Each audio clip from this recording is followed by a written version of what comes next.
Hello అండి, నా పేరు డాక్టర్ కారెడ్డి శ్రీధర్ రెడ్డి. నేను general and laparoscopic surgeon and laser స్పెషలిస్ట్ని అండ్ స్టేప్లర్ సర్కంసిషన్ స్పెషలిస్ట్. నేను ట్రీట్మెంట్ రేంజ్ హాస్పిటల్ అవైలబుల్ ఉంటాను.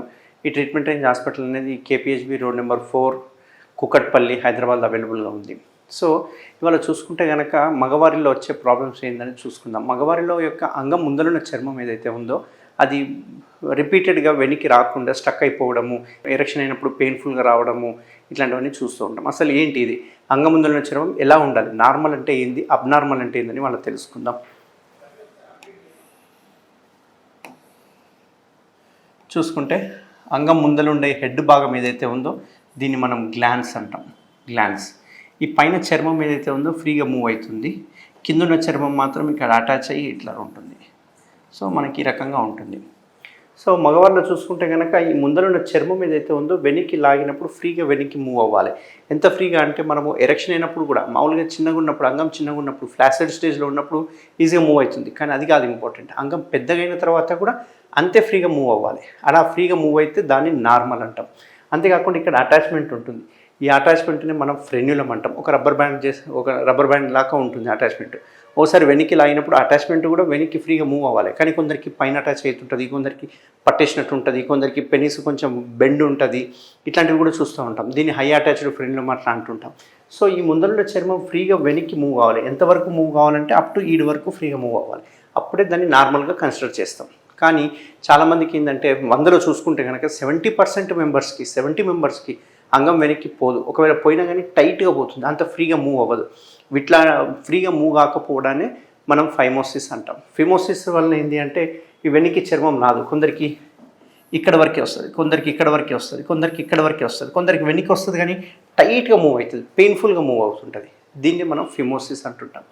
ఈ ఫైమోసిస్లో ప్రాబ్లం ఏంటంటే ఈ ఫైమోసిస్ రావడానికి 100 మంది పేషెంట్లో ఫైమోసిస్ ఉన్న పేషెంట్లో చూసుకుంటే కనుక 70 మెంబర్స్ బెలనైటిస్ వల్లనే ఉంటారు. అంటే డయాబెటీస్ వచ్చిన పేషెంట్లు. అంటే మగవారిలో ఎప్పుడైతే డయాబెటీస్ అటాక్ అయ్యిందో ఆ డయాబెటీస్ వలన ఈ అంగం యొక్క ముందర చర్మము ఎర్రగా అయిపోవడము, థిక్ అయిపోవడము, క్రాక్స్ రావడము, తెల్లటి జిగురు లాంటిది రావడం, ఇట్లాంటివన్నీ చూస్తూ ఉంటాం. దీనివల్ల వెనక్కి రాదు, వాళ్ళు క్లీన్ చేసుకోనికి కూడా రాదు, వాళ్ళకి ఎరెక్షన్ అయినప్పుడు వెనక్కి అసలుకి రాదు. అంతేకాకుండా ఇంటర్కోర్స్ చేసినప్పుడు విపరీతమైన మంట, నొప్పి ఉంటుంది, ఓసారి చిట్లిపోతుంటుంది కూడా, ఇంటర్కోర్స్ చేయడానికి భయపడుతుంటారు. ఇట్లాంటి దాన్ని మనం బెలనైటిస్ అంటుంటాం. సో ఇట్లా ఫిమోసిస్, బెలనైటిస్ వచ్చిన వాళ్ళకి ఎటువంటి మందులు ఉండవు. మందుల వలన పెద్ద యూజ్ ఉండదు. ఎందుకంటే చర్మం ఒకసారి టైట్ అయిపోయిందంటే అది లూజ్ అవ్వదు, మళ్ళీ రిపీటెడ్గా అది అట్లే టైట్ అవుతుంది. కొన్నిసార్లు మూత్రం కూడా బంద్ అయిపోతుంది, మూత్రం కూడా విపరీతమైన మంట, నొప్పి వస్తుంటాయి. సో ఇట్లాంటి వాటిని మనం ఫిమోసిస్ అని, బెలనైటిస్ అని అంటుంటాం. దీనికి శాశ్వత పరిష్కారం ఏంది?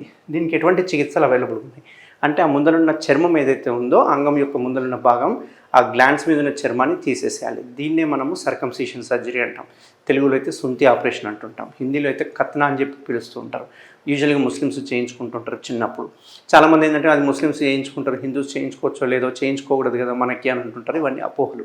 ఎందుకంటే ముస్లిమ్స్ చిన్నప్పుడే చేయిస్తారు. వాళ్ళ ఖురాన్లో ఆ నీట్నెస్ ఉండాలని చెప్పి, క్లీనింగ్గా ఉండాలని చెప్పేసి వాళ్ళ ఖురాన్లో ఉంది కాబట్టి నమాజ్ చదివేటప్పుడు ఇబ్బంది అవుతుందని చెప్పి అప్పుడు చిన్నప్పుడు ప్రాక్టీస్ చేసేవాళ్ళు.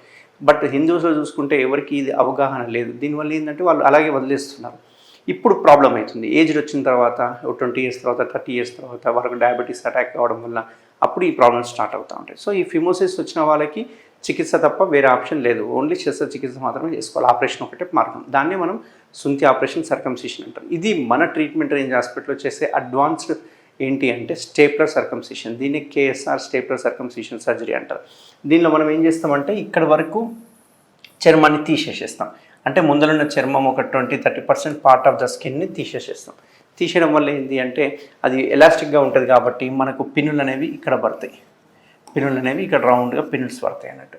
సో ఇందులో ఏంటంటే మనం కటింగ్ చేస్తాం కానీ కుట్లేయకుండా పిన్స్ వేస్తాం అన్నట్టు. ఆ పిన్స్ కూడా డైరెక్ట్ చర్మానికి అతుక్కోకుండా మధ్యలో ఒక సిలికాన్ రింగ్ ఉంటుంది.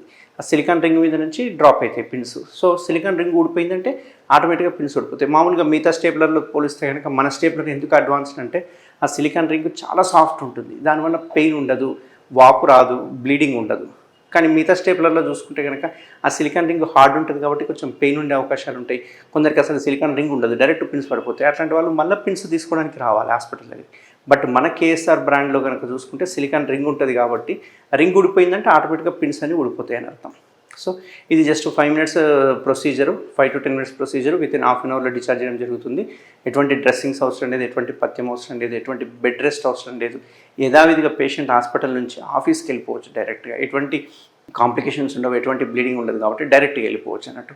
సో ఇది just 5 minutes procedure. And post ఆపరేటివ్గా చూసుకుంటే పెయిన్ ఏముండదు, బ్లీడింగ్ ఏముండదు అంటిల్ అన్లెస్ ఈ చెప్పే ప్రికాషన్స్ చాలా ఇంపార్టెంట్. ఒకటి అంగం పెద్ద కాకుండా, స్తంభన కాకుండా చూసుకోవాలి, ఎరెక్షన్ అవ్వకుండా చూసుకోవాలి, మోస్ట్ ఇంపార్టెంట్. అవాయిడ్ చేయాలి ఎరెక్షన్ని. అండ్ రెండో మోస్ట్ ఇంపార్టెంట్ కలవకూడదు, no intercourse at least 1 month వరకు. సో ఈ ప్రికాషన్స్ కనుక తీసుకుంటే కనుక సర్జరీ అయినట్టు కూడా తెలియదు, అంత కంఫర్ట్గా ఉంటుంది అన్నట్టు. సో ఎవరికైనా ఇట్లా ఫిమోసిస్ కానీ బెలనైటిస్ కానీ ఉంటే తప్పకుండా ట్రీట్మెంట్ రేంజ్ హాస్పిటల్కి రండి. నాకు మన దగ్గర కేఎస్ఆర్ బ్రాండ్ స్టేప్లర్స్ ఉన్నాయి, దీనివల్ల శాశ్వత పరిష్కారం అందించుకోవచ్చు. Thank you very much. Thank you Sridhar Reddy sir. Thank you doctor Sridhar Reddy sir. Thank you Sridhar Reddy sir. Thank you Sridhar Reddy sir. Thank you Sridhar Reddy sir. Thank you Sridhar Reddy sir. Thank you Sridhar Reddy sir. Thank you Sridhar Reddy sir. Thank you Sridhar Reddy sir. Thank you Sridhar Reddy sir.